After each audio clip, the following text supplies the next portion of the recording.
Be prepared.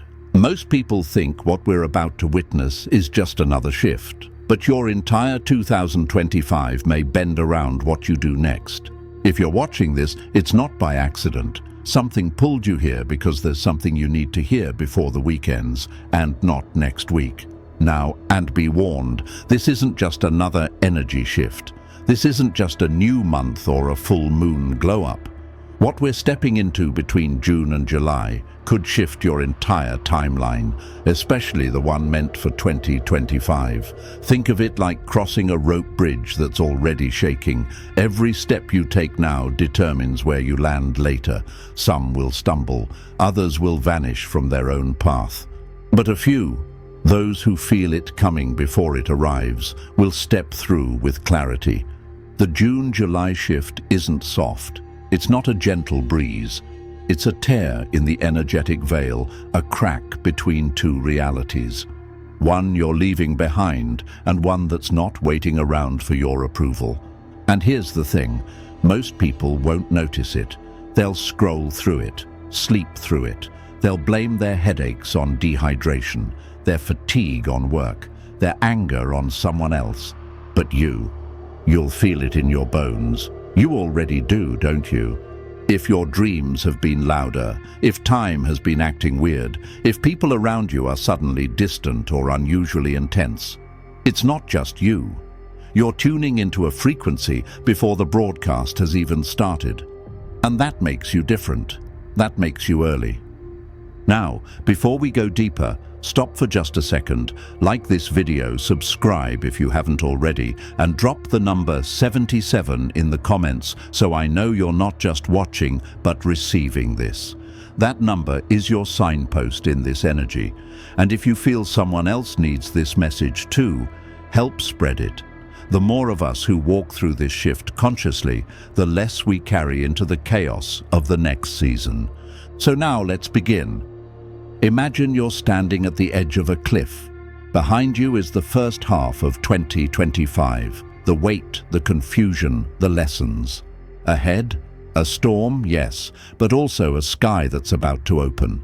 The shift from June to July isn't about calendars. It's about contracts, soul contracts. This is where the universe watches who's actually awake and who's still pretending. Your body might be glitching a little, sleep changes, weird cravings, sudden mood swings. But that's not breakdown. That's your inner system recalibrating to the new frequency. We're entering a new month, yes, but more importantly, we're entering a new vibration, and not everyone will carry the same energy into it. Think of your energy field like a glass of water.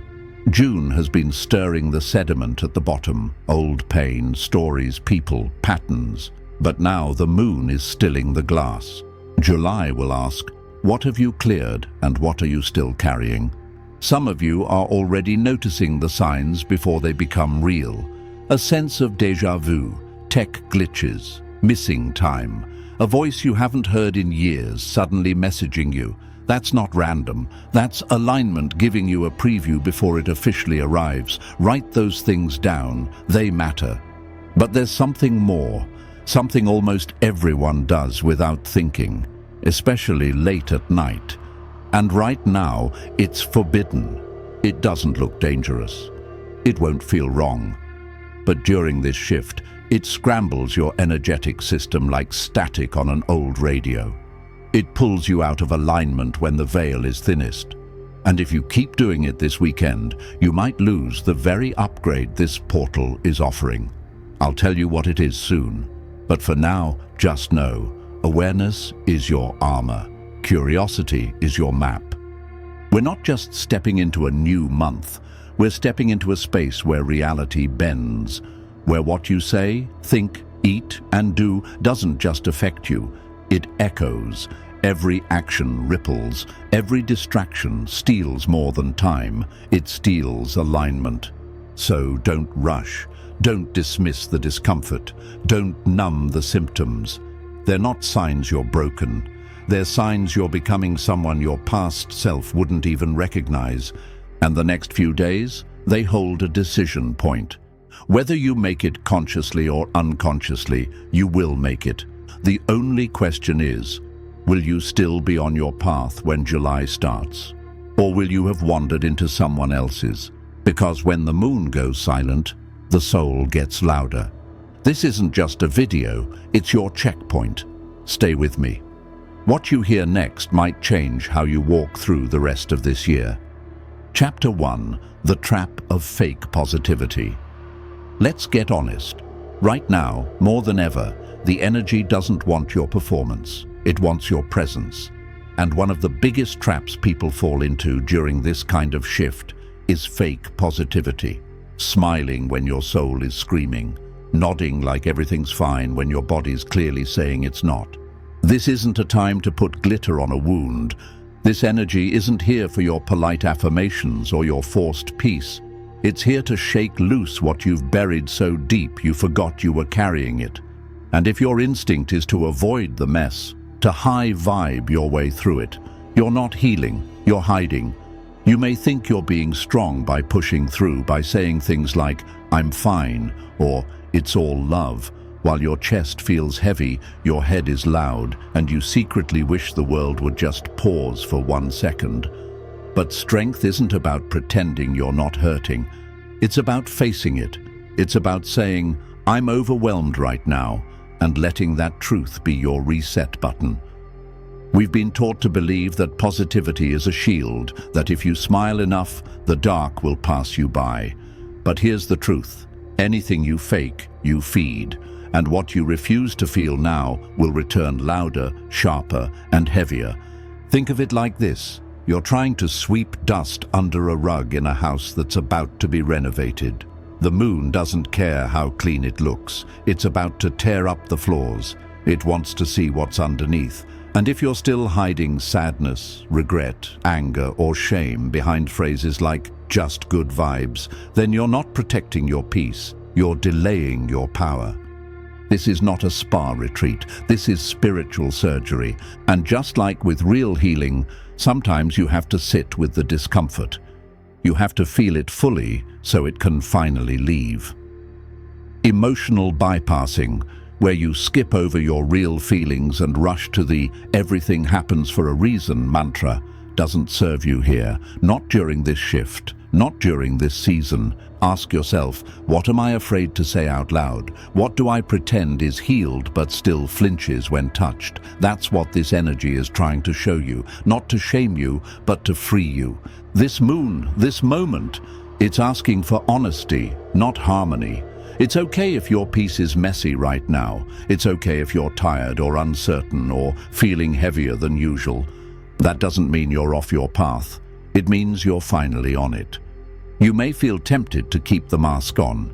You might think, but if I fall apart now, I'll lose momentum. But falling apart isn't failure. It's space-making.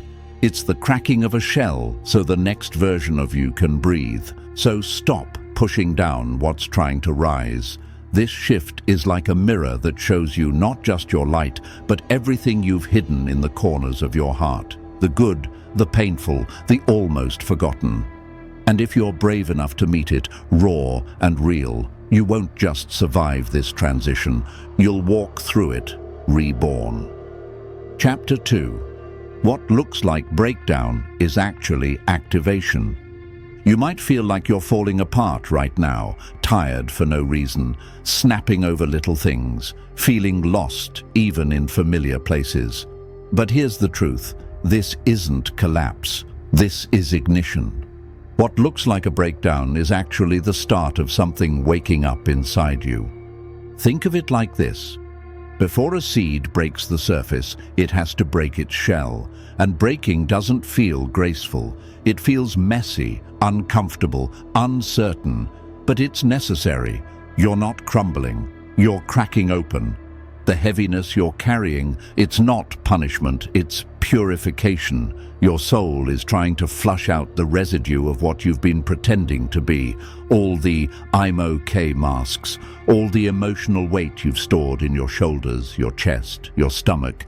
It's finally rising so it can leave. But first, it asks to be felt.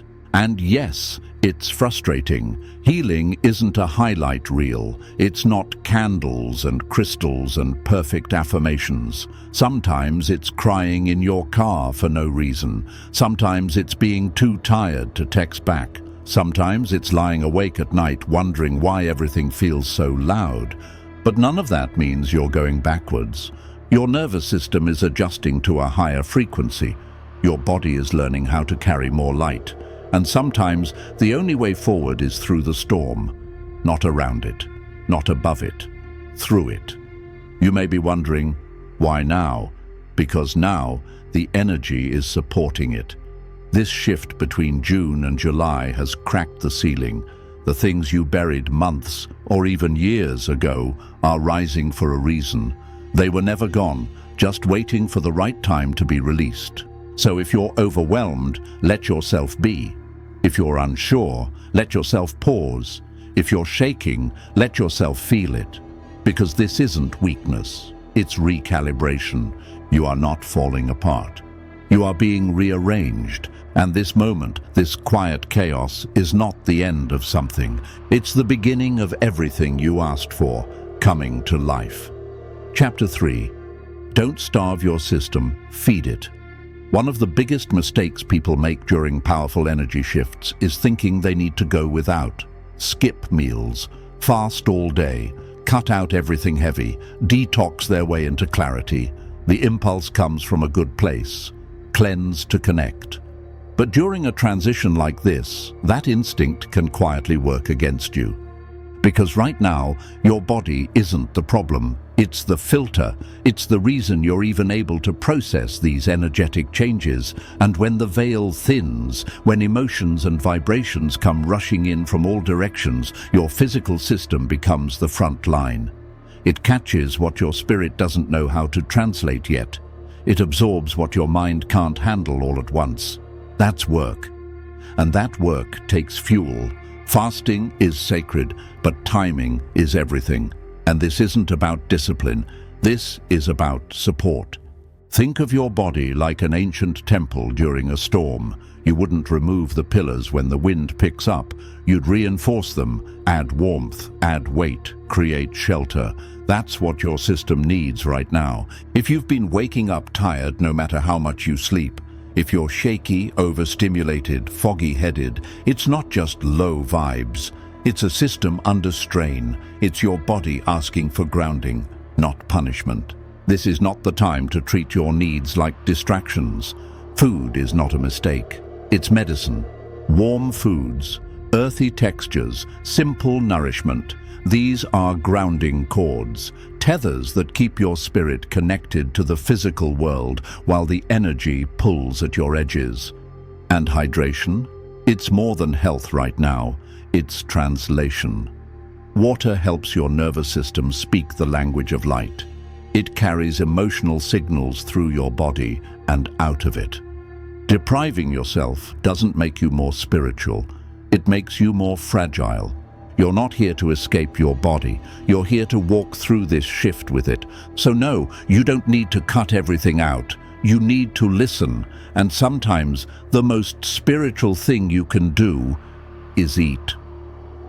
Chapter 4. The danger of spiritual overcleansing. There's a quiet danger floating around in spiritual spaces, and many don't even see it. It's the idea that all discomfort means growth, that if something hurts or feels heavy, it must be healing you, that if you feel empty, you must be closer to the divine. But here's the truth, not all pain is progress, and not all lightness is alignment.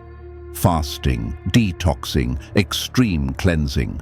These tools can be powerful in the right moment, but during a shift like this, they can turn against you if you're not careful.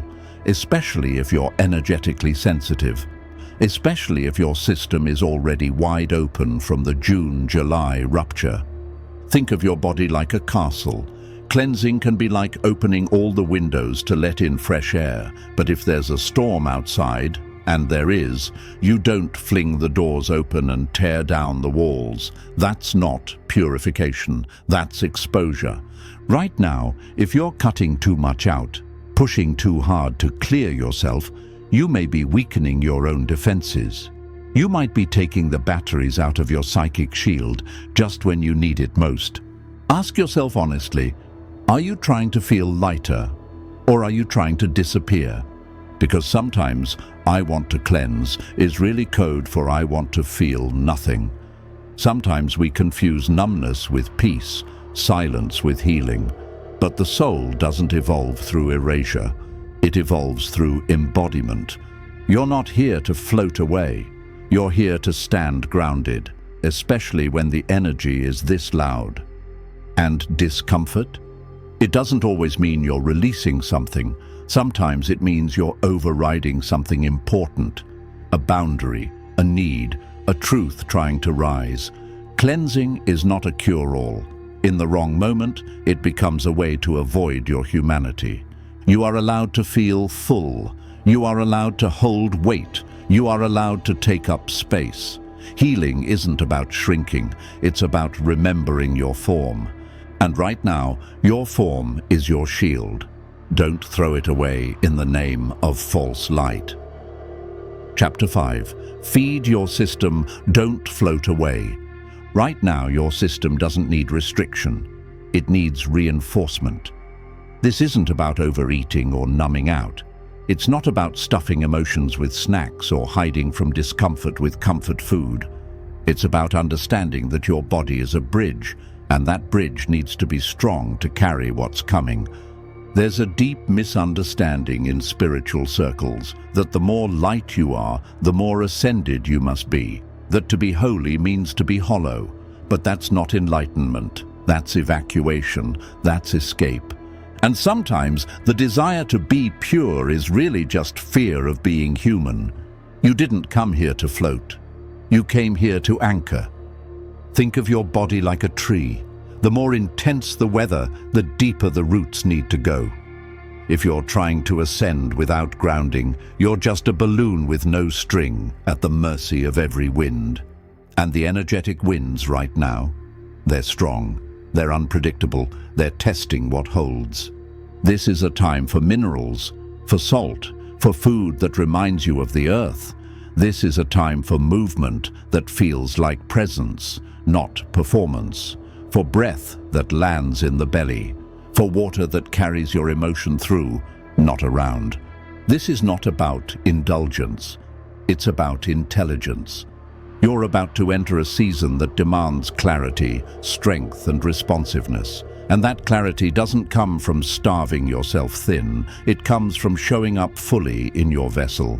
Your body is not a distraction from the spiritual, it's the instrument through which the spiritual gets played. So don't try to disappear, don't skip meals thinking you're becoming more light. Feed yourself like you'd feed something sacred, because you are. You can't walk into your future half here. What's coming next doesn't want a ghost. It wants you, present, powered, and whole. Chapter 6. Energetic boundaries matter more than ever. Right now, your energy field is wide open, like a window left slightly cracked during a storm. That openness is what allows your intuition to sharpen. It's why you're sensing more, feeling more, seeing the truth in things faster. But that openness is also what makes you more vulnerable, because when you shine brighter, everything notices. This shift doesn't just awaken your gifts, it also draws in frequencies that don't know what to do with their own rising discomfort. And those frequencies often arrive as people you know. The ones who only message when your energy is high. The ones who always need something, even if they call it love. The ones who stir chaos just to feel something alive. You know who they are. Some are loud, some are subtle. But both pull you in directions you've outgrown. And this week, they're reaching more than usual, not because they're bad, but because they feel the shift too. And while you may be meeting the energy, they may be drowning in it. So they grab onto what's steady. That's you. But here's the truth. Just because someone feels lost doesn't mean you're their map. You can love people and still not answer the call. You can be compassionate and still say no. Boundaries are not barriers. They are filters. They help you protect your clarity so you can give from overflow, not depletion. Ask yourself, who drains me, even in small ways? Who feels heavier after a conversation? Who pulls me into stories that no longer match the timeline I'm stepping into? This isn't about being cold. It's about keeping your energy clean. You are not here to rescue every drowning soul at the cost of your own breath. You are here to walk clearly, steadily, and with full awareness of your own vibration. So yes, open your heart, but lock your gate. Let love in, let truth in, but leave the old chaos outside. You're not cold, you're clear, and that clarity is your shield. Chapter 7. Stop mistaking delay for lack of clarity. At some point recently, you asked for a sign, a message, a confirmation, and you got it. It might have come as a dream, a sudden knowing, a quiet gut feeling, or a sentence that hit harder than it should have. You felt it. It was clear. But here's the problem. It didn't match your plan. So instead of trusting it, you questioned it. You asked for another sign, then another. Then you tried to bargain with your intuition. Maybe that wasn't it. Maybe I misunderstood. Let me just wait for one more signal, just to be sure. But clarity doesn't come in perfect packaging.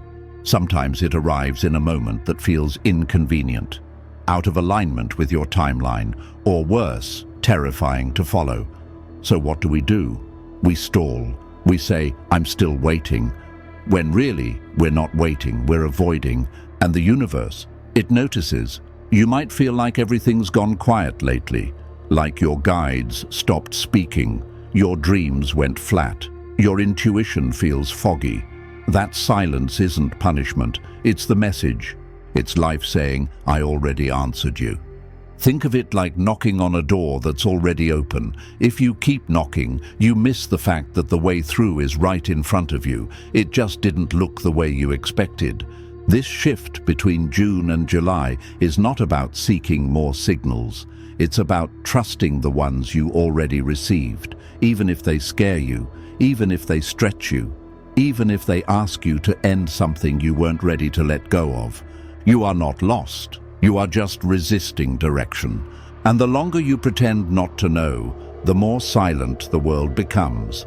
Not to harm you, but to give you space to face what's already obvious. So ask yourself, is it confusion, or is it discomfort pretending to be confusion? Because deep down, you already know the next step, and your life. It's waiting on you. Chapter 8. This shift is not yours to save others from. When energy shifts like this arrive, loud, emotional, unsteady, the light bearers, the feelers, the empaths, they react first. Not by collapsing, but by trying to hold everyone else up. If you're someone who feels responsible for everyone's peace, someone who starts checking in on friends, offering comfort before they even ask, absorbing moods in every room, you already know what I'm talking about. It's a beautiful instinct, but it's not always the right medicine.